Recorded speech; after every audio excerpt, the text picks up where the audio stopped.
congresista Juan Lloret.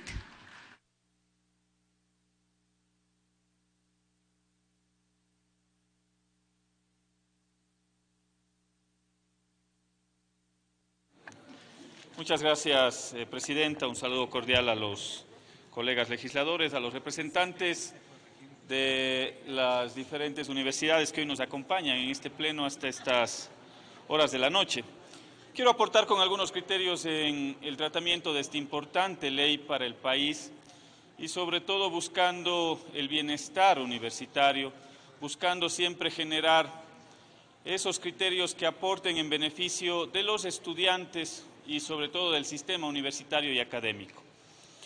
Empezaré primero coincidiendo plenamente con las intervenciones de mis colegas legisladores de la bancada, compañeros, como Augusto Espinosa, como Amapola Naranjo, con respecto al Consejo de Regentes y los principios democráticos que tiene que existir al momento de la elección de autoridades, y de ahí que respaldo plenamente la iniciativa planteada por el compañero Augusto Espinosa en el sentido de que se puede elegir a través de ternas presentadas por este Consejo de Regentes y que se apliquen los principios democráticos para que los estudiantes, los profesores, el personal administrativo, los empleados y trabajadoras puedan ser parte de este proceso y de este principio importante que es el principio democrático dentro de las universidades.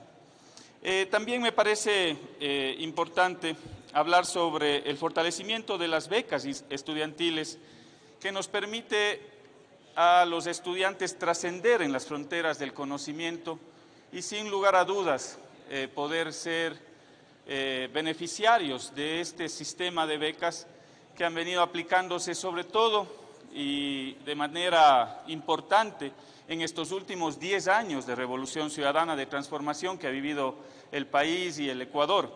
Y es así, algunos datos que me parece que debo decirlos en este pleno, sobre todo porque he escuchado algunas intervenciones criticando el modelo que se ha llevado adelante durante los últimos años.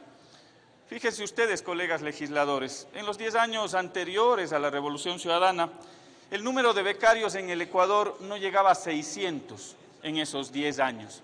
Seguramente muchos de esos 600 eran algunos hijos de ministros, de algunos en esa época diputados que tenían las coyunturas políticas para poder acceder a esas becas.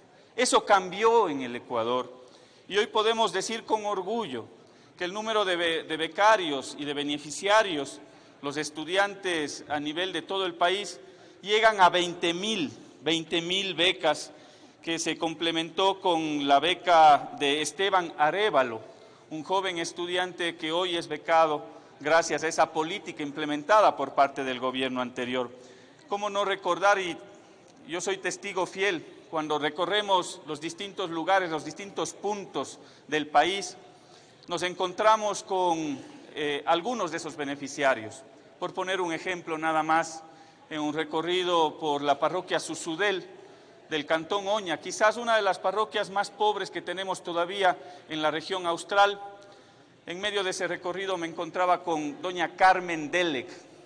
Doña Carmen Delec era la mujer, una de las mujeres más orgullosas, una mujer sencilla, humilde, campesina de mi provincia de La Suay, pero en ese momento era la mujer más orgullosa, porque su hija se había beneficiado de una de esas becas y estaba estudiando en una de las mejores universidades de Rusia, gracias a esa política implementada. ¿Quién podía pensar que en este país una persona humilde, campesina, que siempre ha estado bajo un sistema que le ha impedido acceder a esta serie de beneficios, hoy esa madre se sentía orgullosa de que su hija sea una de esas beneficiarias? Y hay que seguir en ese camino y en ese sendero. Y me parece importante que dentro de esta propuesta que estamos discutiendo en esta noche, se pueda fortalecer el sistema de becas. Ese es el camino, ese es el sendero. Ya lo hemos marcado durante estos 10 años y se tiene que profundizar y caminar en ese sentido.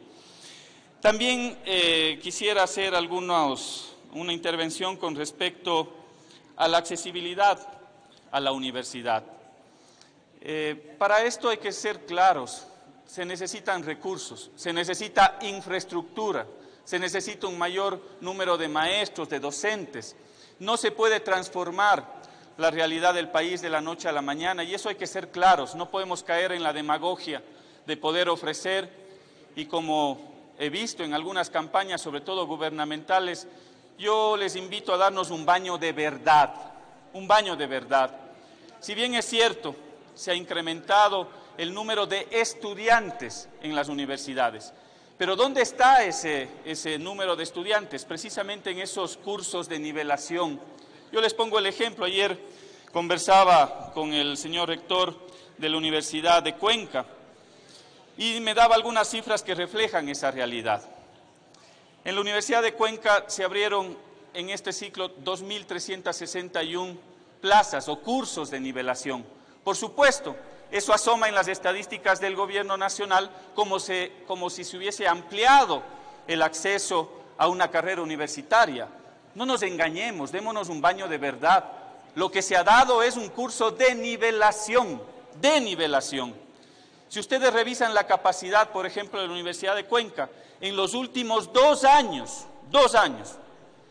pese a un esfuerzo enorme de las autoridades de este plantel universitario, la capacidad pasó de 14.500 estudiantes a 15.600 estudiantes, es decir, alrededor de 1.100 en 2 años, gracias a esos esfuerzos.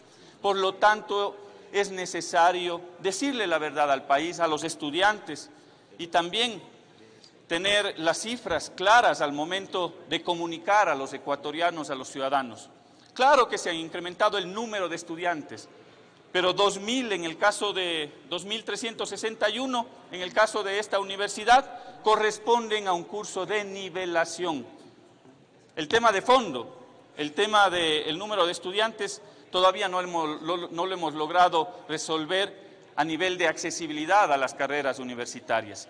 Y eso seguramente tendremos que seguirlo discutiendo y tratando a través no solo de reformas a la ley, sino de una adecuada política pública que permita empoderar a esas universidades y sobre todo la asignación y la priorización de esos recursos que permita ampliar esa infraestructura educativa y el número de profesores, maestros, la oferta académica que también es importante. Quiero hacer algunos aportes, señora presidenta, con respecto a esta propuesta de reformatoria a la Ley Orgánica de Educación Superior. Son propuestas de forma que se tienen que revisar las comillas, entre comillas, los puntos, la puntuación en el artículo 4, en el artículo 15, y también he planteado una propuesta que tiene relación con la devolución del impuesto al valor agregado IVA. Le he planteado a la presidenta de la comisión que se modifiquen los numerales de la reforma conforme el numeral N y el numeral ñ, y también en la aplicación del literal M, que se añada como disposición general 24ª la siguiente: que el servicio de rentas internas o quien haga sus veces notificará al ente rector de las finanzas públicas los valores que por concepto de devolución del impuesto al valor agregado, IVA, tuvieran derecho las universidades y escuelas politécnicas conforme la ley.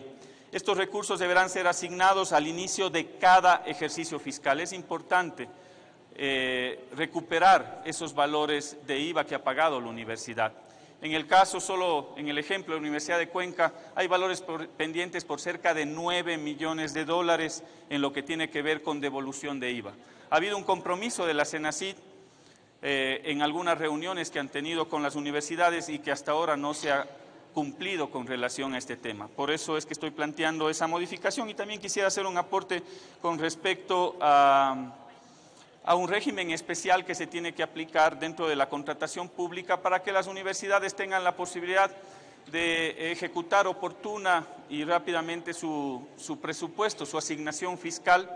El otro día revisábamos dentro de la Comisión de Régimen Económico la ejecución en el ámbito de las universidades estaba en alrededor del 76% en promedio y eso se debe a que deberíamos establecer un régimen especial de compras públicas. Por eso me he permitido hacerle llegar a la presidenta de la comisión en el artículo 18 un proyecto que agrega el artículo 23.2 a la LOES y una disposición transitoria 17ª, que sin perjuicio en lo dispuesto del artículo 23.1 a la presente ley, el Consejo de Educación Superior, en coordinación con el CERCOP, deberán presentar las reformas necesarias a la Ley Orgánica del Sistema Nacional de Contratación Pública y su reglamento de aplicación, conforme lo que estaba establecida en la norma, pero mejora un poco la redacción. Eso como aporte, señora presidenta, y con eso concluyo mi intervención. Muchas gracias.